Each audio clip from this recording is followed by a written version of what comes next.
গল্প বলি এসো। আজ শোনাবো শ্রী মনোজ বসুর লেখা ভুলি নাই গ্রন্থের শেষ পর্ব। একটা লাইক দিয়ে দিলে বুঝতে পারবো তোমাদের শুনতে ভালো লাগছে আমার পাঠ। চাইলে শেয়ারও করতে পারো। তাহলে শুরু করি।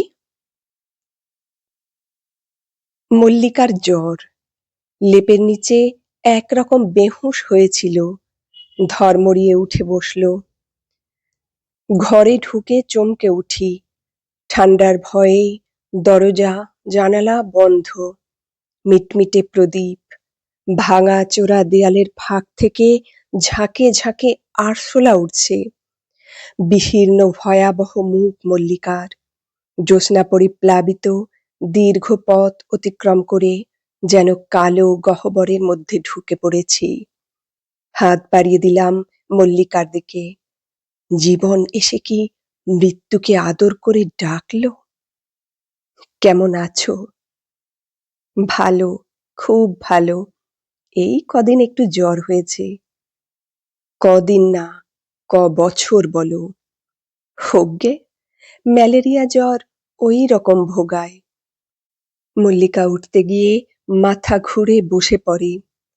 কি বা বয়স তার, তবু চুলে পাক ধরেছে, কুঞ্চন রেখা পড়েছে সুকোমল মুখটির ওপর।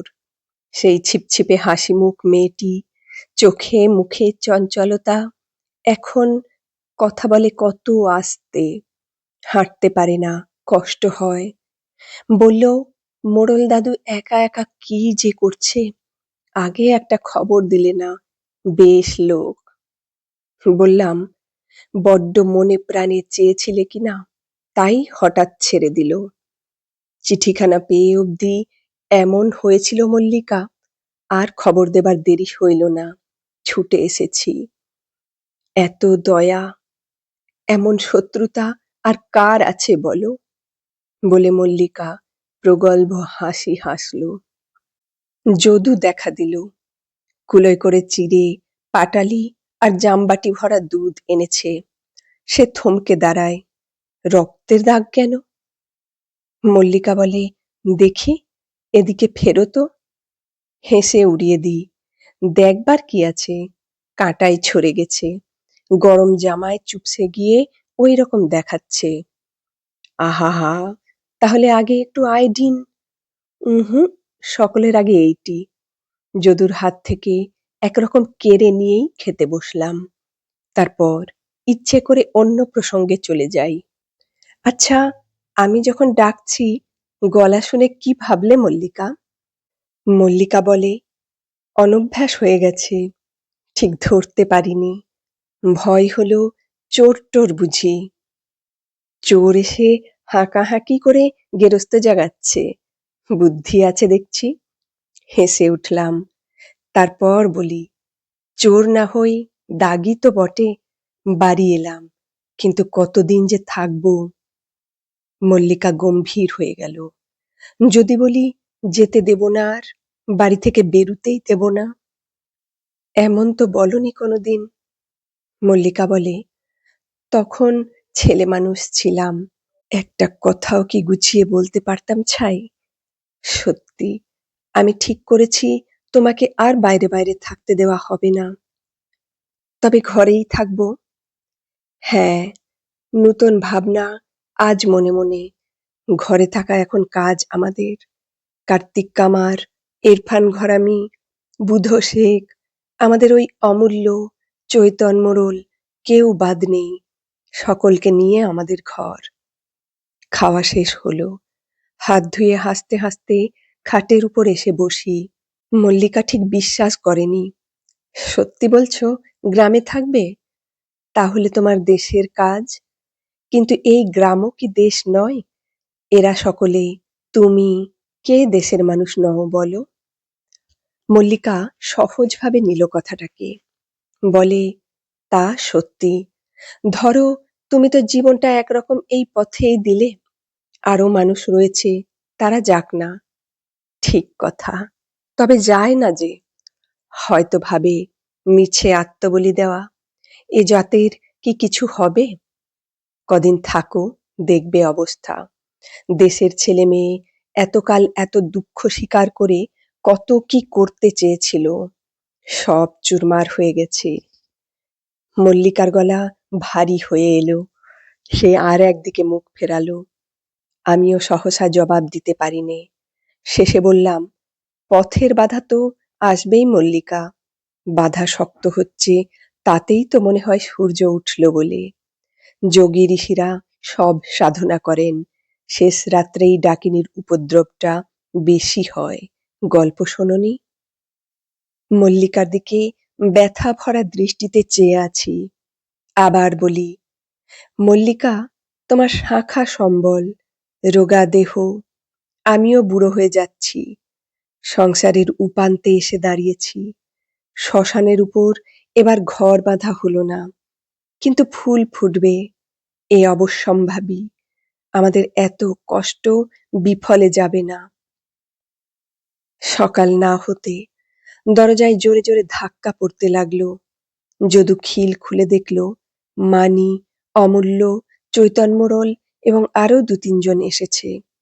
এরাই তাকে মারবে বলে শাসিয়ে বেড়ায়। কুশখালির দিকে যাবার উপায় নেই।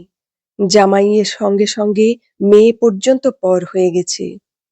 কিন্তু অবাক কাণ্ড, সেই জামাই পরম ভক্তিমান হয়ে সকলের আগে ভাগে ঢিপ করে যদুকে প্রণাম করল। পা আর ছাড়তেই চায় না। চৈতন বলে, লজ্জায় আসতে চাচ্ছিল না।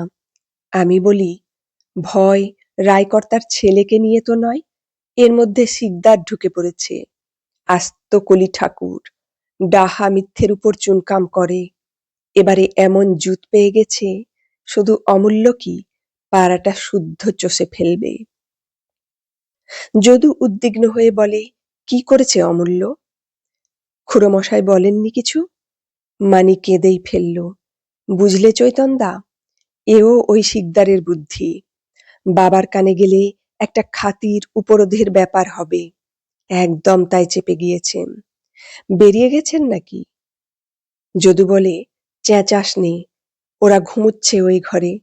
বউ ঠাকুরনের রাতে ঘুম হয় না, এখন বোধহয় একটু চোখ বুজেছে। কিন্তু কেউ আমরা ঘুমিয়ে নেই, শুনছি। চৈতন্য নিঃশ্বাস ফেলে বলে, তবু রক্ষে। রওনা হবার আগে আসা গেছে। আর তোকেও বলি অমূল্য, পই পই করে বারণ করেছি। গায়ে গতরে খাট, অধর্ম কাজগুলো ছেড়ে দে, বিশেষ নায়েব যখন আদা জল খেয়ে লেগেছে। কথায় কথায় যদু সব শুনল। হঠাৎ একসঙ্গে সকলে চুপ করে যায়। নিঃশব্দে আমি গিয়ে দাঁড়িয়েছি তাদের মধ্যে। রুষ্ট কণ্ঠে যদু বলে, এমন মিথ্যুক হয়েছ ভাইধন, ছুরির খোঁচাকে স্বচ্ছন্দে বললে কাঁটাই ছড়ে গেছে। কাঁটা নয় কি মানুষ? কাঁটা দিয়ে কাঁটা তুলে ফেলবার বন্দোবস্ত হয়েছে। সমঝে চলো, শেষ পর্যন্ত কিন্তু উভয়কেই আস্থা করে যেতে হবে। হো হো করে হেসে উঠি। যদু আরো জ্বলে ওঠে, হেসো না, আমার গায়ে জল বিচুটি মারছে। হারামজাদা শেষকালে খুনে হয়ে দাঁড়ালো। যা ইচ্ছে করুক গে শিকদার, তুমিও থানায় চলে যাও ভাইধন। কিসের জামাই? জামাই বলে খাতির করো না। জামাই না হোক, আমার দেশের মানুষ তো, খাতির আমাকে করতেই হবে। বলতে বলতে ২ হাতে যদুকে তুলে ধরলাম। ঝেড়ে ফেলুক সে মনের গ্লানি। বলি, বড় ভাইয়ের মতো আমায় মানুষ করলি যদু ভাই। বাবার কাছে এতটুকু বয়স থেকে আছিস, তুই আজ ওই কথা বললি? তোর বউ ঠাকুরুন আঁধার ঘরে একা একা ধুঁকছে। আমারও কয়েদখানায় জীবনটা কেটে গেল। এসব শুধু কি নিজেদের জন্য, বামুন কায়েতের জন্য, এই মোড়লদের জন্য নয়? যাদের চিনি নে, কোনোদিন দেখব না, তারাও বড় হবে, মানুষ হবে। জীবন দিয়ে কি আমরা এই চাইনি? বল যদু ভাই, বল, আমি মিথ্যা বলছি কিনা? বুড়ো যদু আজকের নয়, বলতে গিয়ে যেন হাহাকার করে ওঠে। কে ভাবে এসব ভাইধন? একদল কেবল আর একদলকে উস্কে দিচ্ছে বই তো না। কোথাকার ভট্টাচার্যিরা নতুন পাঁতি দিয়েছে, এখন থেকে তুমি আমার কেউ নও, আমি তোমার কেউ হলাম না। আজ যদি কর্তা থাকতেন। আমরা তো আছি মোড়ল দাদু। তাকিয়ে দেখে সবাই শিউরে উঠল। মল্লিকা উঠে এসেছে, পা টলছে, কালি মাখা কোটরগত দুটি চোখে যেন আলো ফুটেছে। সামনের বেঞ্চির কোণে ধপ করে সে বসে পড়ল। বলতে লাগলো, সেবারে মাটি ভাগ করেছিলে, এবার মানুষ ভাগ করেছে।